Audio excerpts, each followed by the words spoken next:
একটা নির্জন গ্রাম, চারপাশে গভীর বন। সন্ধ্যা হলেই অন্ধকারে ঢেকে যায় গোটা গ্রাম। গ্রামের মাঝখানে আছে পুরনো পাথরের মন্দির। কেউ সন্ধ্যার পর বাড়ির বাইরে যায় না, কারণ অদ্ভুত কিছু দেখা যায় সেই মন্দিরের আশেপাশে। গ্রামের বৃদ্ধেরা বলে এই মন্দির অভিশপ্ত। বছরখানেক আগে এখানে এক তান্ত্রিক এসেছিল। সে গভীর রাতে তন্ত্র সাধনা করছিল মন্দিরে, কিন্তু ভুল মন্ত্র পাঠ করায় তার মৃত্যু হয়। সেই থেকেই মন্দিরের চারপাশে অদ্ভুত সব ঘটনা ঘটে। একদিন রাতের বেলা গ্রামের ছোট ছেলে মিঠু শুনতে পেল এক অদ্ভুত শোঁ শোঁ আওয়াজ। সাহস করে সে জানালা দিয়ে তাকাল, দেখে মন্দিরের দিকে একটা ছায়ামূর্তি। মূর্তিটি গাছের ছায়ায় মিলিয়ে গেল মুহূর্তেই।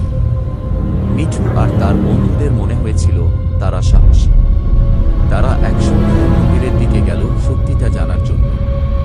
মন্দিরের কাছে গেলে গায়ে কাঁটা দিতে থাকা ঠান্ডা বাতাস শুরু হল। হঠাৎ করেই মন্দিরের দরজা একটু একটু করে খুলে গেল, আর ভিতর থেকে কালো ধোঁয়া বের হতে লাগল। হঠাৎ কালো ধোঁয়া থেকে ভেসে উঠল এক হাড্ডির মূর্তি। তার চোখ দুটো জ্বলছে আগুনের মতো। মিঠু বন্ধুরা ভয় পেছন থেকে আসবে, কিন্তু মিঠু দাঁড়িয়ে গেল শক্ত হয়ে।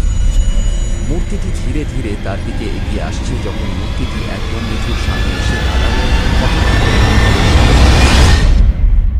ধোঁয়া মিলিয়ে গেল আর মূর্তিটি এক লহমায় অদৃশ্য হয়ে গেল।